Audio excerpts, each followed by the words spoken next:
Hello all. इस lecture में हम लोग सॉल्व प्रॉब्लम्स करेंगे by the method of residues by definition. यानी रेसिड्यू हम लोग निकालेंगे using Laurent expansion of a function. तो इसके लिए आपको लॉरेंट एक्सपेंशन पता होना चाहिए, और अगर नहीं भी पता है तो हम लोग यहाँ पे सीखेंगे। तो सबसे पहले पहला प्रॉब्लम है, find the residue at z is equal to 0 of z cos 1 by z। Okay, so let's see. तो सॉल्यूशन, लेट एफ जेड, मान लिया हमने z cos 1 by z। So let expand cos 1 by z। कैसे expand करेंगे इसको? तो आपको ये निकालना है z इज इक्वल टू 0 पे। ओके, तो जिसके भी आपके बराबर निकालना है, सो z इज इक्वल टू 0 है, इसके राउंड आपको एक्सपैंड करना पड़ेगा इसको। So that means you have to write it as z minus 0 is equal to t। तो यहाँ पे z और t दोनों सेम ही है, जिसे हम लोग लॉरेंट एक्सपेंशन में करते हैं। तो यहाँ पे आपको कोई भी दिक्कत नहीं होगी, यहाँ पे जस्ट हम लोग यूज कर लेंगे cos x का एक्सपेंशन। तो what is the expansion of cos x? Let me right here. cos x is 1 minus x square upon 2 factorial, then you have x की power 4 factorial, then you have x की power 6 upon 6 factorial plus and so on. So when you write that, your fz is z cos 1 by z का expansion कर लेते हैं। So this is 1 minus 1 upon 2 factorial x square, so this is 1 upon z का whole square. फिर आपके पास है 1 upon 4 factorial, 1 upon z का power 4, so this is z। okay, फिर है minus 1 upon 6 factorial, 1 upon Z की पावर आपके पास हो जाएगी कितनी? 1 अपॉन जेड की power that is 6 plus and 1। Okay, let's use curly bracket. Okay, so हमने ये cos 1 बाई जेड का एक्सपेंशन कर दिया है। Simple. Now multiply Z inside, so what will you get? F Z is equal to आ जाएगा आपका Z minus 1 upon 2 factorial, this is 1 by z square. Z यहाँ जाएगा तो इसका एक पावर कम कर देगा। ओके, फिर यहाँ पे 1 अपान 4 फैक्टोरियल, यह आ जाएगा 1 अपान जेड क्यूब, फिर आ जाएगा minus 1 upon 6 factorial, 1 upon z की power 5 plus and so on. Okay, so what will be the residue? Residue at z is equal to 0। तो z इज इक्वल टू 0 जब आप करोगे, तो this should be the coefficient of the coefficient of 1 upon z minus 0, that is 1 upon z। Okay, जैसे z is equal to a के round अगर आपको residue निकालना है, तो यहाँ पे कोफिशिएंट क्या होगा? 1 अपॉन z माइनस a। इसका मतलब हमारे पास यहाँ से जो रिजल्ट आ रहा है, इसमें हम देखें, so what is the value of the coefficient 1 by z? This is minus 1 by 2। This is what? This is minus 1 by 2। Okay, तो इस तरीके से हम लोगों ने बाई डिफिनीशन ये पहला प्रॉब्लम सॉल्व किया। So this is your problem number first, ये सोल्यूशन हो गया। दूसरा problem, let f z as z cube z square minus 1। Okay, z cube z square minus 1। आपको करना है इसका expansion z is equal to infinite पे। तो z is equal to infinite के राउंड अगर एक्सपेंशन करना है, तो इसका मतलब है z is very large. In this case z बराबर इनफाइनाइट है, so Z is very large. तो एक्सपेंशन के लिए आपको क्या चाहिए? स्मॉल क्वांटिटी चाहिए। तो दिस इम्प्लाइज, अगर जेड लार्ज है तो 1 अपान जेड क्या हो जाएगा? 1 upon Z is very small. Okay, 1 upon Z is very small. तो यहाँ पे हमें करना क्या पड़ेगा? F Z, let's take Z from Z square from this term, क्या आ जाएगा यहाँ पे? Z cube. जेड स्क्वायर जैसे ही बाहर लोगे, ये आ जाएगा जेड स्क्वायर, यहाँ आ गया minus 1 by z square. Okay, इतना आ जाएगा। नाउ जेड क्यूब, यहाँ जेड बचा, ये ब्रैकेट ऊपर जाएगा तो हो जाएगा 1 minus 1 by z square. Okay, now you have to know what is the expansion of, यहाँ पे पावर भी आएगा -1। तो अब हमें ये जानना पड़ेगा कि हमारे पास 1 माइनस एक्स का एक्सपेंशन क्या होता है। तो अगर 1 माइनस एक्स की पावर 1 करोगे तो इसका जो वैल्यू होता है that is 1 plus x square. ये एक्सपेंशन है, इनफाइनाइट सीरीज देगा आपको, एंड सो ऑन। ओके, इतना। लेकिन ये एक्सपेंशन जो वैलिड है ये तभी वैलिड है जब यहाँ पे ये जो क्वांटिटी है ये एक से बहुत छोटी, यानी x should be very small, then this expansion is valid. तो अगर हम इस एक्सपेंशन को यहाँ पे यूज करना चाह रहे हैं तो ये ब्रैकेट है, फिर यहाँ 1, यहाँ भी 1, माइनस माइनस x की जगह है 1 बाई जेड। क्वेश्चन ये है कि क्या 1 बाई जेड आपका स्मॉल है? आंसर है yes, 1 by Z is very small. तो उसका स्क्वायर करोगे और स्मॉल होगा, that means this quantity is very very small या वेरी वेरी स्मॉलर देन 1। तो यहाँ पे हम लोग यूज कर पाएंगे 1 माइनस एक्स का expansion. So expansion should be 1 minus x की पावर -1। तो what is your expansion? Expansion लिख लेते हैं हम लोग। तो ये है आपके पास, जहाँ इसमें एक्स है वहाँ यूज कर लीजिए 1 by z square. This is 1 plus 1 by z square. Okay, ये हो गया एक्स। फिर आपके पास है एक्स स्क्वायर, फिर आपके पास है एक्स क्यूब, फिर आपके पास है and so on. So 1 plus x square plus x cube plus and so on, x power 4, x power 5, इस तरीके से चलता जाएगा। पहला टर्म z, दूसरा टर्म 1 बाई जेड, क्योंकि जेड स्क्वायर है, एक जेड है, एक पावर कम कर देगा जब ये z मल्टीप्लाई होगा। z की पावर 4 यहाँ है z, तो it will give you z cube. फिर यहाँ है 3 इंटू 2 6, एक z जाएगा तो z की पावर 5 कर plus and so on. Okay, ये वैल्यू आ जाएगी आपके पास। तो अब यहाँ पे आपके पास क्या आ जाएगा?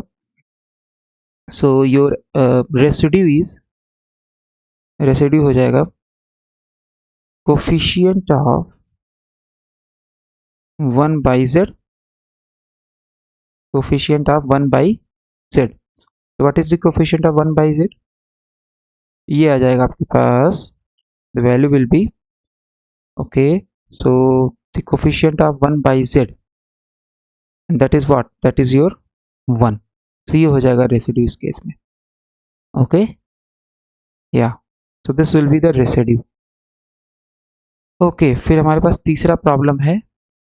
तीसरा प्रॉब्लम हमारे पास क्या है? तीसरा प्रॉब्लम है लेट एफ जेड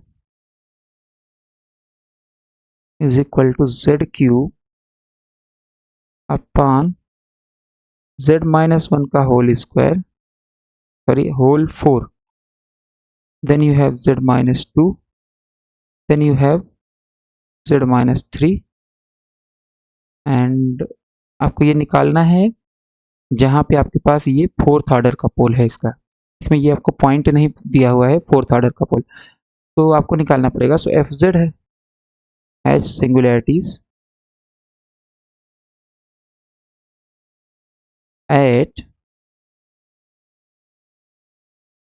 जब आपका डिनोमिनेटर 0 हो जाए, तो z माइनस 1 का whole power 4, z minus 2, z minus 3, okay, is equal to 0। अगर ऐसा है तो ये इम्प्लाई करेगा z माइनस 1 की पावर 4 0 हो सकता है, z माइनस 2 0 हो सकता है, और z माइनस 3 0 हो सकता है। ओके, एक इंडिविजुअल ब्रैकेट्स आपके 0 हो जाएंगे। तो अगर ऐसा है तो यहाँ पे आपके पास आ जाएगा z is equal to 1, z is equal to 1, okay, then you have z is equal to 2 from this bracket, then you have z is equal to 3। तो अगर आप z is equal to 1 देखें तो यहाँ पे z माइनस 1 यहाँ पे रखोगे तो ये हो जाएगा 0, 0 की पावर 4, ये सब फाइनाइट होगा, ये सब फाइनाइट होगा। इसका मतलब z इज इक्वल टू 1 पे पावर कितना है? 0 का 4 है। तो z इज इक्वल टू 1 पे अगर पावर 4 है, this implies at z is equal to 1 f z has 4th order pole, ठीक है, and z is equal to 2 पे simple pole, z is equal to 3 पे सिंपल पोल, एंड एट लिख दो at z is equal to 2, 3 fz has simple poles at each, right, क्योंकि इनका power तो एक ही है। तो आपसे प्रॉब्लम पूछा है कि फोर्थ ऑर्डर पोल जहाँ पे fz है वहाँ पे आपको निकालना है रेसिड्यू, तो हमें पता चल गया। तो इसका मतलब हमें रेसिड्यू निकालना है, we have to calculate residue to find residue at z is equal to 1, residue at z is equal to 1। Okay, तो इसका मतलब z इज इक्वल टू 1। तो एक तरीका क्या है, एक तरीका है आपके पास वो फार्मूला जो हम लोगों ने डिस्कस किया था, nth ऑर्डर पोल है तो वहां से निकालो, तो वहां से अगर निकालोगे तो what will you do, so formula क्या है, रेसिड्यू, जस्ट यहाँ पे रफ बता दे रहे हैं, z, okay, so then you have 1 upon n minus 1 factorial limit z tends to 1 and ये हो जाएगा dn माइनस 1, नहीं ये था आपके पास या dn minus 1 dzn minus 1 z minus a की पावर n fz, n क्या है, जितने ऑर्डर का पोल होगा वही n है। तो अपने केस में क्या है यहाँ पे, तो दिस इज 4, तो आपको n की जगह 4 रख देना है, तो यहाँ बन जाएगा 3, ओके, तो यहाँ हो जाएगा 3 और यहाँ हो जाएगा 4, and what is your a, a is your 1, तो यहाँ 1 है ही, यहाँ 1 हमने रख ही दिया था पहले से ही, और यहाँ भी हो जाएगा 1, तो this is your z minus 1 की पावर 4। पहले सब्सटीट्यूट करोगे, so your res z at a is equal to 1 minus n minus 1, what will be n आपके पास है 4, तो यहाँ पे 4 आ जाएगा, और इसका मतलब ये आ जाएगा आपके पास 3 factorial, okay, right, and then you have limit z tends to 1 d3 upon dz3 और z माइनस 1 की पावर 4 fz, तो यहाँ भी है z माइनस 1 की पावर 4 मल्टीप्लाई होगा, यहाँ पे अगर z माइनस 1 की पावर 4 से मल्टीप्लाई कर देंगे तो ये वाला कैंसिल हो जाएगा क्योंकि दोनों साइड मल्टीप्लाई होगा, तो you would have z cube z minus 2 z minus 3, z cube z minus 2 z minus 3, okay. इसका मतलब है अगर आपको रेसिड्यू निकालना है, रेसिड्यू अगर निकालना है तो you have to differentiate it, differentiate this function 3 times, एक बार डिफरेंशिएट करो, ओके, फिर 2 बार डिफरेंशिएट करो, ओके, फिर आपको 3 बार डिफरेंशिएट करना पड़ेगा। तो कभी कभी जब आपके पास हायर ऑर्डर के जब पोल्स होते हैं तो वहाँ पे डिफरेंशिएशन करना पड़ता है, हायर ऑर्डर में जाना पड़ेगा, 3 4 5 जितने ऑर्डर का आपके पास पोल रहेगा उससे एक कम आपको करना पड़ेगा डिफरेंशिएशन। तो अगर यहाँ पे सिंपल फंक्शन है जैसे e की पावर z हो गया, e की पावर ए जेड हो गया, ऐसे टाइप का अगर है तो उसका कर सकते हो वेरी इजीली, लेकिन अगर पॉलिनोमियल टाइप का है तो वहाँ पे करना थोड़ा सा डिफिकल्टी होती है, ओके। जैसे जैसे ये डिग्री ऑर्डर बढ़ता जाएगा डिफरेंशिएशन का, डिफरेंशिएशन करना उतना ही मुश्किल होता है, तो इसीलिए हम लोग क्या करते हैं, जब आपके पास हायर ऑर्डर पोल होता है, when you have higher order poles और डिफरेंशिएशन आसान नहीं रहता है, तो वहाँ पे हम लोग यूज़ करते हैं, वहाँ पे हम लोग क्या यूज़ करेंगे, वहाँ पे हम लोग यूज़ करेंगे लॉरेंट एक्सपेंशन। तो let's expand fz around, expand fz, इस तरीके का प्रॉब्लम हम लोगों ने किया हुआ है एक्सपेंशन, लॉरेंट एक्सपेंशन में, expand fz around z is equal to 1, तो कैसे करेंगे, सबसे पहले आप इसको मान लोगे 1 को इधर लाओ, 1 को इधर लाओगे तो हो जाएगा z माइनस 1, और इसको हम लोग मान लेंगे t, क्योंकि z माइनस 1 जीरो होगा, that means t is very small, इसको हम जीरो नहीं रखेंगे, t is very small, and now expand in terms of t around 0, okay. तो ओके, सो यहाँ पे हम लोग निकालेंगे तो ये हो जाएगा z क्यूब, जस्ट z की वैल्यू रख देंगे, तो z की वैल्यू कितनी हो जाएगी, z माइनस 1 बराबर t है, so this implies z is equal to 1 plus t, substitute the value in the given function, you will get, तो your f1 plus t should be, यहाँ पे कितना जाएगा ये z cube, so z cube is nothing but 1 plus t cube upon, फिर आ जाएगा t की पावर 4, फिर आपके पास है यहाँ पे t माइनस 2, ओके, नहीं, z की जगह रखेंगे z माइनस 2, तो z है आपका 1 प्लस टी, रख देंगे 1 प्लस टी -2, फिर उसके बाद क्या आ जाएगा यहाँ पे, z की जगह रखेंगे 1 plus T, so this will B 1 plus T -3, इतनी वैल्यू आ जाएगी। ओके, सो ये आपके पास आ जाएगा। Now let's expand them one by one. So अगर हम इसको एक्सपैंड करें तो क्या हमारे पास वैल्यू आएगी, तो ये आ गया आपके पास 1 प्लस टी। अब इसको हम लोग ओपन कर सकते हैं और इसको एक साथ लिख लेते हैं। So this is 1 plus T की पावर क्यू अपॉन 4 t4। यहाँ पे क्या बचेगा, यहाँ पे आपके पास बच जाएगा, तो दिस इज योर t -1 और ये हो जाएगा t -2।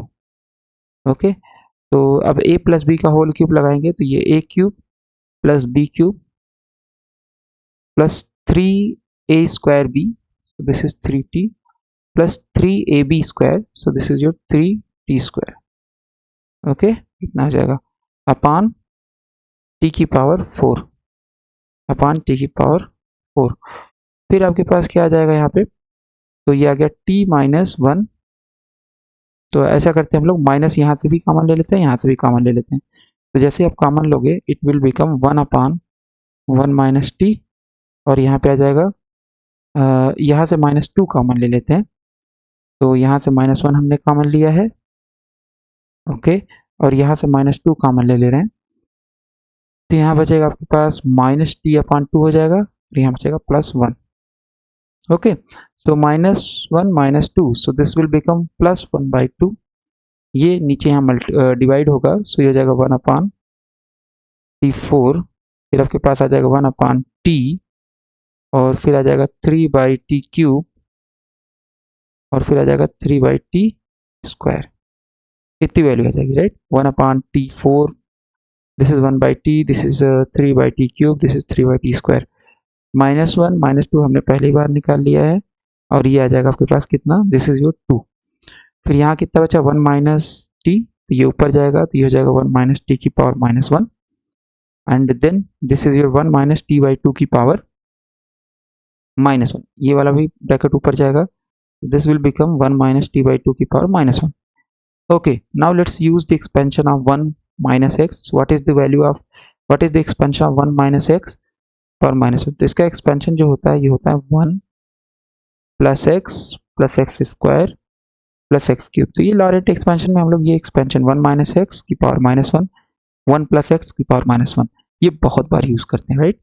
ओके, तो इतना, और ये एक्सपेंशन वैलिड कब है, when x is very very less than 1, यानी x की वैल्यू बहुत छोटी होनी चाहिए, तभी आप ये एक्सपेंशन यूज कर सकते हो, राइट। तो अब हम लोग यहाँ पे अगर देखें तो क्या t आपका बहुत स्मॉल है, आंसर है यस। यहाँ पे ये जो t है ये क्या है, बहुत स्मॉल है, तो इसका मतलब ये एक्सपेंशन यहाँ पे सिंपल एक्सपेंशन हम लोग ये यूज कर लेंगे। फिर इस वाले ब्रैकेट में देखें तो क्या यहाँ पे t/2 स्मॉल है एक से, आंसर है यस। t ही छोटा है तो उसमें और 2 से डिवाइड हो गया तो और छोटा हो गया, इसका मतलब ये जो क्वांटिटी है ये 1 से बहुत छोटी है, तो इस ब्रैकेट के लिए भी हम लोग क्या यूज कर सकते हैं, 1 माइनस एक्स -1 पावर -1, इसका एक्सपेंशन। तो लेट्स सब्स्टिट्यूट द वैल्यू, तो ये आ जाएगा आपके पास 1/2 1 अपान t4 प्लस 1 अपान t plus 3/t cube plus 3/t square, इतना आ जाएगा। इसको एक्सपेंड करिए इस वाले को जस्ट, ये हो जाएगा 1 माइनस टी, तो ये हो जाएगा 1 plus T square plus T cube plus and so on. फिर इसको एक्सपेंड करिए तो ये हो जाएगा 1 प्लस t/2 प्लस t/2 का होल स्क्वायर प्लस t/2 का whole cube plus and so on, ठीक है। ये आ जाएगा आपका 1 माइनस t/2 का एक्सपेंशन। ओके, सो ये वैल्यू आ जाएगी। नाउ आपको करना क्या है, आपको सिंपल ये जो ब्रैकेट है ये ब्रैकेट ले लीजिए, और ये ब्रैकेट है ना, ये भी इनफाइनाइट सीरीज है और ये भी इनफाइनाइट सीरीज है, मतलब दो इनफाइनाइट सीरीज का मल्टीप्लिकेशन करके आपको 1 अपान टी, फिर इसमें मल्टीप्लिकेशन करके 1 अपान टी का कोफिशिएंट निकालना है। तो let's see, this is your 1 plus t, और ये आ जाएगा आपके पास, so this is your f1 plus t. इधर कितना है, इधर आपके पास 1/2, इसको तो ऐसे लिखते ही चलेंगे इस वाले को, 1/t की power 4, this is finite term, okay, 1/t की power 4 then you have 1/t, फिर है आपके पास 3/t स्क्वायर, फिर है 3/t क्यूब। ओके सी, यही है ना, या 3/2 क्यूब प्लस 3/t स्क्वायर, जैसे लिखा है वैसे लिख देते हैं। Okay 3/t cube and 3/t square. अब हमें क्या करना है, इन दोनों टर्म को मल्टीप्लाई करना है। तो सबसे पहले 1 से मल्टीप्लाई करोगे, you will get that term. Okay so 1 से जब मल्टीप्लाई, इसको हम एक छोटे छोटे ब्रैकेट में लिख लेते हैं। ये हो जाएगा 1+t/2, 1 प्लस, या ऐसा करते हैं एक बार इसको ब्रैकेट को होल स्क्वायर को ओपन कर लेते हैं ना, यहाँ पे जैसे होल स्क्वायर है, थोड़ा सा आसानी होगी देखने में। तो ये आ जाएगा आपके पास 1+t+t square plus T cube plus and so on. Okay फिर आपके पास क्या है, फिर आपके पास है यहाँ पे 1+t/2, ठीक है। तो दिस इज योर 1+t/2, फिर आपके पास है t/2 का होल स्क्वायर, t²/4, t/2 का होल, फिर t/2 का cube, t³/8 plus and so on, इतनी वैल्यू हो गई। दिस इज योर 1/2, फिर 1/t की पावर 4, फिर 1/t, फिर 3/t क्यूब, फिर है प्लस 3/t स्क्वायर, इतना आ जाएगा। सिंपल हमने क्या किया है, यहाँ पे जो स्क्वायर था इसको ओपन कर लिया है। ओके तो जगह t²/4, t³/8, right. Let's multiply it by 1। तो अगर 1 से मल्टीप्लाई करोगे तो ये हो जाएगा आपके पास यहाँ पे 1 प्लस, इस वाले ब्रैकेट को इसमें मल्टीप्लाई करना है, दोनों इनफाइनाइट सीरीज। तो 1 से मल्टीप्लाई करोगे ये आ जाएगा आपके पास यहाँ पे 1+t/2, सिंपल यही पूरी सीरीज आ जाएगी, t²/4 and t³/8। Okay plus and so on, एक ब्रैकेट हो गया, प्लस t से मल्टीप्लाई करोगे ये हो जाएगा t, प्लस इसमें हो जाएगा t²/2, प्लस इसमें हो जाएगा t³/4 प्लस ओके t³/4, फिर आपके पास क्या जाएगा, आपके पास आ जाएगा t³/4 के बाद आएगा t बचा है यहाँ पे, तो ये हो जाएगा t⁴, okay plus and so on, t³, तो this is t⁴, then this is your t³, ये आ जाएगा t⁴/8। ओके तो t² से मल्टीप्लाई करोगे, तो t² से जब मल्टीप्लाई करोगे तो क्या आएगा, t² से मल्टीप्लाई करोगे तो ये हो जाएगा t², t³/2, then t⁴/4, then t⁵/8। Okay फिर आप t² से हमने मल्टीप्लाई कर लिया, then you have to multiply with t³ so t³ से जब मल्टीप्लाई करोगे तो क्या वैल्यू आएगी, तो t³ से जब मल्टीप्लाई करोगे यहाँ पे आ जाएगा आपके पास, this is your and so on, infinite series है। तो जब t³ से मल्टीप्लाई करोगे तो ये आ जाएगा आपके पास t³, okay you have t³ here, and then you have t³, तो t⁴/2 हो जाएगा, देन यू हैव t⁵/4, और फिर यहाँ पे हो जाएगा t⁵/6/8 plus and so on. Okay और ये करली ब्रैकेट आपका लग जाएगा, इतना वैल्यू आ जाएगा आपके पास। ओके तो अगर हम इसको थोड़ा सॉल्व करें तो यहाँ पे आ जाएगा 1 और कहीं पे नहीं है, राइट। फिर t का कोफिशिएंट निकाल लेंगे हम लोग, तो t का कोफिशिएंट कितना हो जाएगा, 1/2 यहाँ से, 1 यहाँ से आ जाएगा बस, राइट। फिर t हो गया, फिर t² का निकालोगे तो 1/4 यहाँ से आ जाएगा, फिर 1/8, और फिर t⁴ यहाँ से 1/4, फिर 1/2, इस तरीके से हम लोग निकालेंगे, फिर t⁵5 and so on, right. इतना निकालेंगे हम लोग। Now let's write this term, तो अगर हम इसको लिखेंगे तो क्या होगा यहाँ पे, सो दिस इज 1/2, और यहाँ पे हमारे पास 1/t⁴, इसको हम लिख लेते हैं। तो let's write this bracket in terms of decreasing power, t⁴, फिर कितना है 3t³ है, फिर आपके पास है 3t², then you have 1/t, right. तो इस तरीके से डिक्रीजिंग पावर में लिख लिया। और ये जो करली ब्रैकेट है इसमें अगर हम लोग देखें तो हमारे पास क्या है, यहाँ पे 1 कहीं और पे है नहीं, 1, ये भी ब्रैकेट आपका प्लस, ये पूरा ब्रैकेट यहाँ प्लस, तो ये सभी क्या हो रहे हैं, ऐड हो रहे हैं। ओके और तो यहाँ पे आपके पास 1 हो गया, देन यू हैव t का कोफिशिएंट कितना होगा, इसको निकाल लेते हैं। So this is your 1/2 here, and then you have 1 here, और टी कहीं पे है, टी इस वाले ब्रैकेट में, यहाँ पे टी नहीं है, यहाँ भी टी नहीं है। Okay, then you have t square term. T square term कहाँ पे है? So your t square term is 1/4 from here के, 1/4 यहाँ से हो गया, फिर टी स्क्वायर टर्म 1/2 यहाँ से हो गया, और फिर टी स्क्वायर टर्म आपका 1 यहाँ से हो गया। इस वाले ब्रैकेट में तो टी स्क्वायर है ही नहीं, so T square 1/4 1/2 plus 1, right. फिर आपके पास है T cube term. Okay, so what is your T cube term? 1/8, फिर इसके बाद क्या है 1/4, फिर आपका यहाँ पे है 1/2, 1/2, सो टी क्यूब 1/8 यहाँ पे आ गया, 1/4 1/4 है, फिर आपके पास टी क्यूब का टर्म कौन सा है? Okay, so this is 1/2 here, and then you have 1, right, और फिर ये ब्रैकेट क्लोज हो गया। फिर आपके पास 1 सेकेंड, सो दिस इज 1/2, और इसके बाद यहाँ पे आ गया, so this is t cube 1/2 plus 1। Okay, फिर प्लस एंड सो ऑन, क्योंकि टी की पावर 4 का टर्म फिर आपको यहाँ भी निकालना पड़ेगा, यहाँ भी निकालना पड़ेगा, यहाँ भी, यहाँ भी, तो उसकी ज़रूरत हमें नहीं पड़ेगी, क्योंकि हमें चाहिए 1/t का कोफिशिएंट।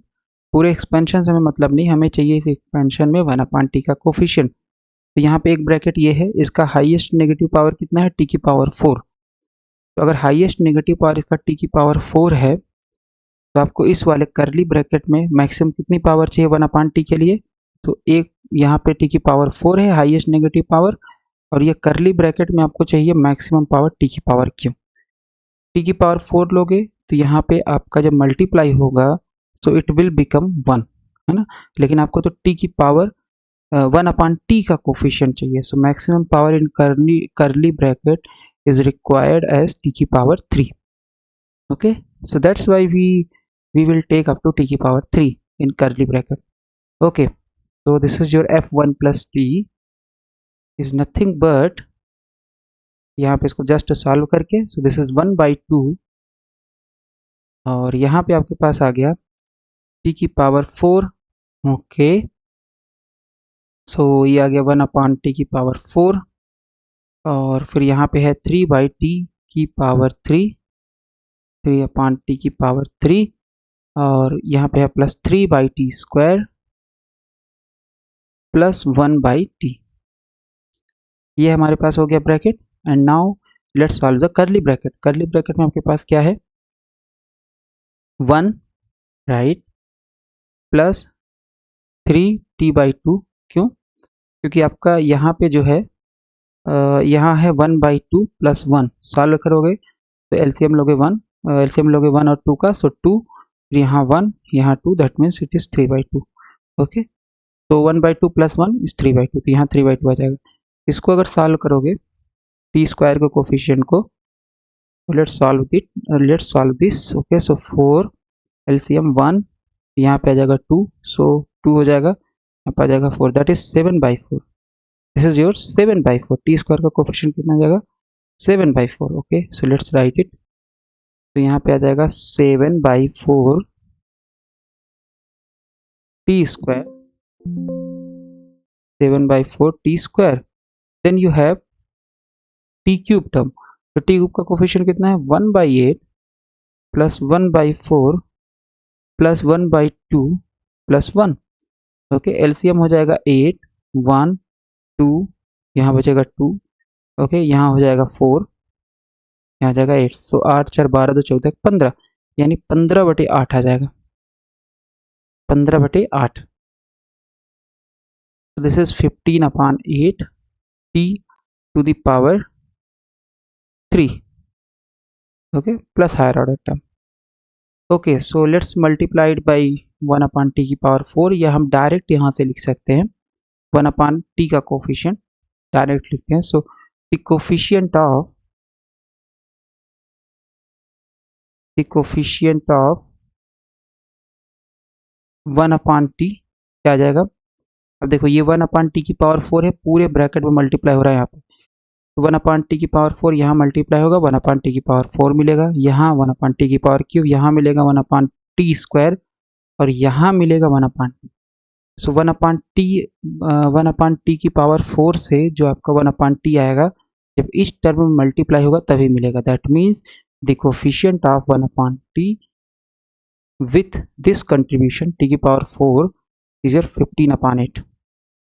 ओके, फिर 3 बाई टी क्यूब यहाँ मल्टीप्लाई होगा, यहाँ मल्टीप्लाई होगा, यहाँ मल्टीप्लाई होगा, लेकिन जैसे ही 3 बाई टी क्यूब यहाँ इस वाले टर्म में मल्टीप्लाई होगा, it will become T square upon t cube, so that is 1 upon t. So coefficient इसका जो कंट्रीब्यूशन होगा वो केवल इससे आएगा 1 अपॉन टी का, और ये आ जाएगा आपके पास 3 इंटू 7/4। ओके, फिर हम इधर चलेंगे 3 by T square. 3 by T square का कंट्रीब्यूशन कहाँ से मिलेगा आपको? 3 बाई टी स्क्वायर यहाँ है आपके पास 3t, मल्टीप्लाई जब करोगे तो जब मल्टीप्लाई करोगे तो ये हो जाएगा t upon t square. So t upon t square means 1 upon t. So this is your 3 into, so इसका जो कंट्रीब्यूशन मिलेगा वो यहाँ से मिलेगा 1 अपॉन टी का, तो 3 into 3/2। Okay, now you have this term 1 upon T. तो 1 अपॉन टी का जब मल्टीप्लिकेशन करेंगे तो 1 अपॉन टी यहाँ मल्टीप्लाई होगा, 1 अपॉन टी यहाँ मल्टीप्लाई होगा, तो 3/2 बचेगा, क्योंकि एक टी है, एक टी कैंसिल हो जाएगा। तो 1 अपॉन टी का कंट्रीब्यूशन जो आएगा वो यहाँ से आएगा, तो that is coefficient is just 1। Solve this. So आपके पास यहाँ हो गया 8, एलसीएम 15 एंड 7 21 दूना 42, फिर 3 3 9 और 9 4 36, दिस इज 8। ओके, सो इतना आ जाएगा आपके पास। So if you solve it, so 42 8 50, 50 10 60 65, 65 6 71 और 71 30, दैट इज 101। तो this is 101 upon 8, 101 upon 1 second, और यहाँ पे तो ये 1/2 हमने कंसिडर ही नहीं किया, ये भी तो मल्टीप्लाई हो जाएगा सभी टर्म में। So that's why you have to consider here 1/2 also, क्योंकि ये तो एलिमेंट में मल्टीप्लाई होगा ही, इसमें भी, इसमें भी, इसमें भी, इसमें भी, सारे ब्रैकेट में मल्टीप्लाई हो रहा है। तो दैट्स वाई यहाँ पे 2 आ जाएगा, और ये हो जाएगा 101 upon 16, that is 101 upon 16। So this will be the residue of the given fz at z is equal to what? At z is equal to, you had to calculate it at z is equal to 1। तो residue आ गया आपके पास z is equal to 1 पे। Okay, so residue at z is equal to 1 for this function is 101 upon 16। Let's solve the last problem। Last problem आपके पास क्या है? That is fourth problem, and let fz is z e की power z upon z minus a की power 3। Okay, यही है at it's पोल, आपको इसके पोल पे कैलकुलेट करना है। Okay, let's check that problem. So हमारे पास क्या है यहाँ पे? z e z upon z minus a की पावर 3, यही सेम ही प्रॉब्लम है। आपको इसके पोल पे निकालना है रेसिड्यू क्या होगा। तो पोल क्या होगा एक बार चेक कर लेते हैं हम लोग। तो पोल इसका हो जाएगा z is equal to a, it has fz has third order pole या पोल ऑफ ऑर्डर 3। तो third order pole at z is equal to a। So we find residue at, we have to find residue at, problem के हिसाब से आपको इसके पोल पे निकालना है। सो पोल कितने पे है? z बराबर a पे। सो आपको रेसिड्यू निकालना है z बराबर a पे।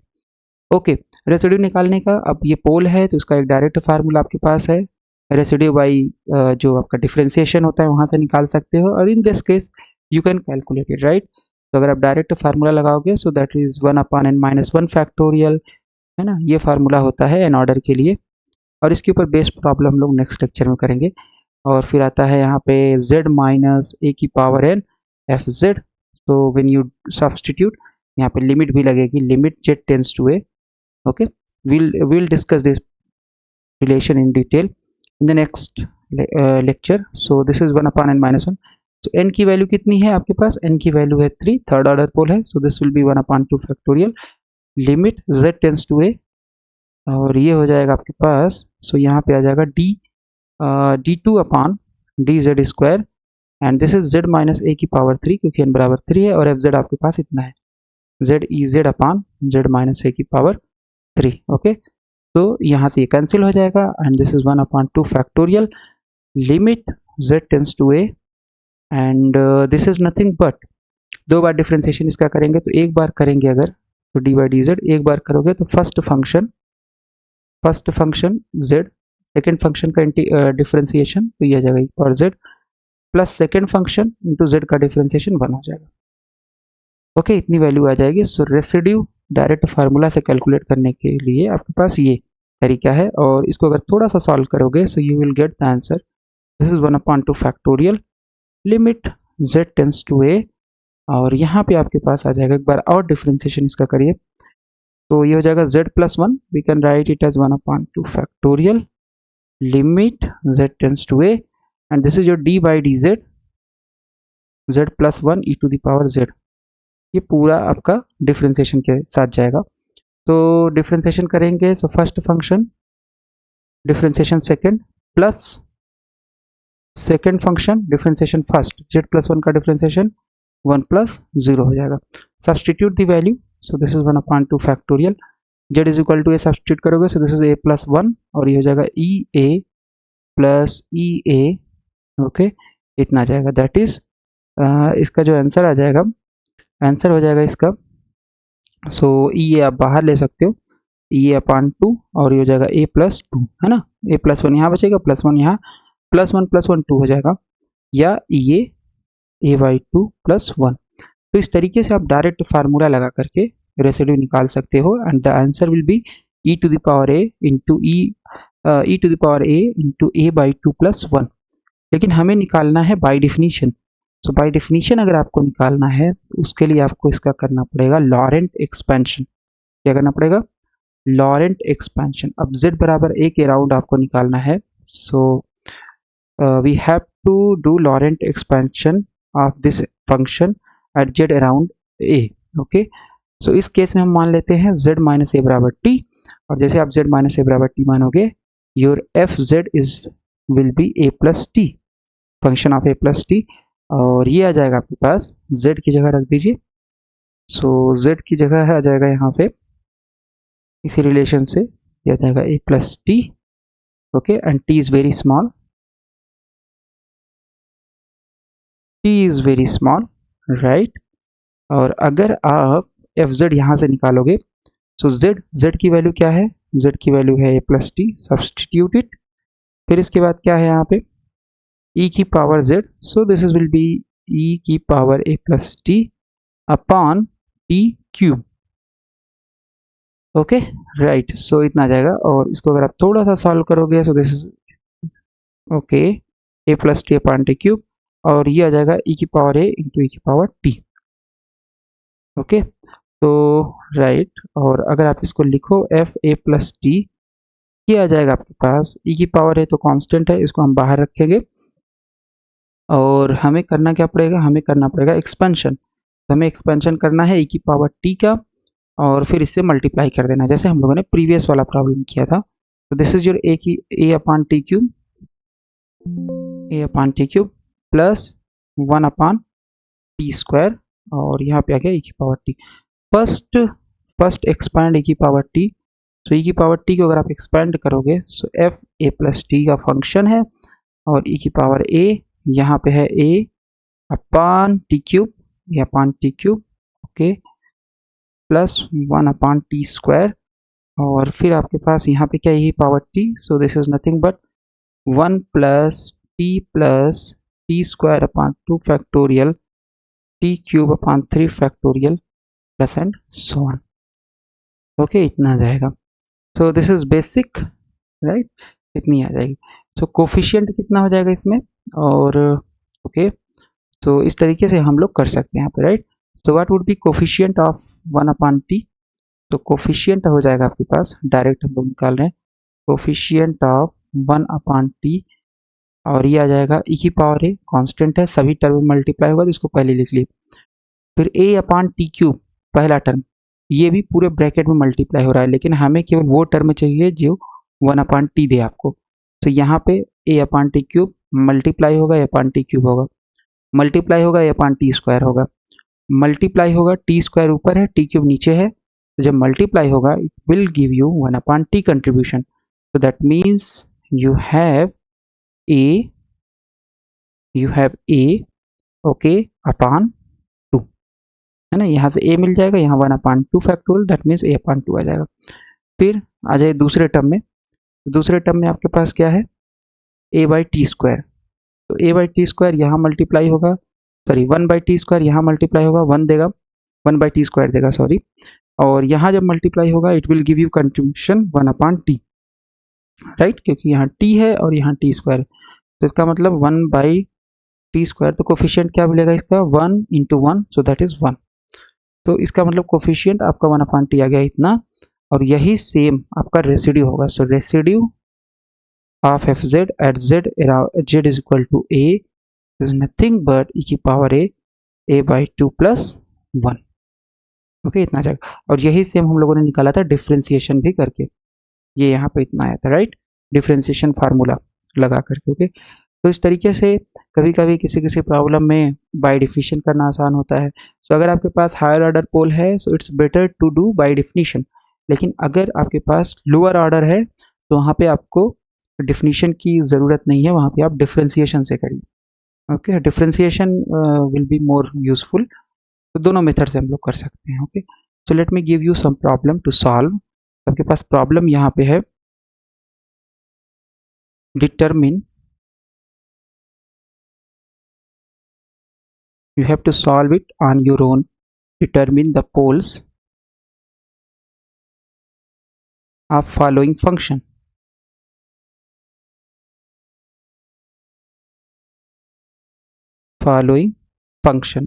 poles निकालना है और रेसिड्यू निकालना है। so determine the residue of the following function, okay। तो पहला प्रॉब्लम आपके पास है, इट्स वेरी इजी, पहला प्रॉब्लम है you have to calculate it 1/z square plus a square का होल स्क्वायर फंक्शन, यहाँ पे है आपके पास at z is equal to ±ia, दोनों पे निकालना है। दूसरा प्रॉब्लम आपके पास है, एक तो ये हो गया, दूसरा प्रॉब्लम आपके पास है z स्क्वायर e/z का निकालना है, z स्क्वायर e/z का निकालना है, and at z is equal to 0, okay, इतना करना है। And then you have to do, एक और दे देते हैं आपको। सो एक है आपके पास यहाँ पे, सो 1/z 1/e की पावर z -1, और यहाँ पे इसका जो है at its poles, okay. Answer भी हम बता दे रहे, आंसर इसका जो है तो 1/z e की पावर z, इसका जो आंसर आ रहा है -1/2, ओके, तो इतना, और z स्क्वायर e का जो आ रहा है z, इसका आ रहा है 1/6, इसका आ रहा है 1/6, और इसका जो z बराबर +ia का है वो हमारे पास आंसर है -ia का, आप लोग निकाल के बताइएगा कमेंट बॉक्स में कितना रहा है। तो +ia का आपके पास जो आंसर है वो है -i/4a क्यूब, -i/4a क्यूब,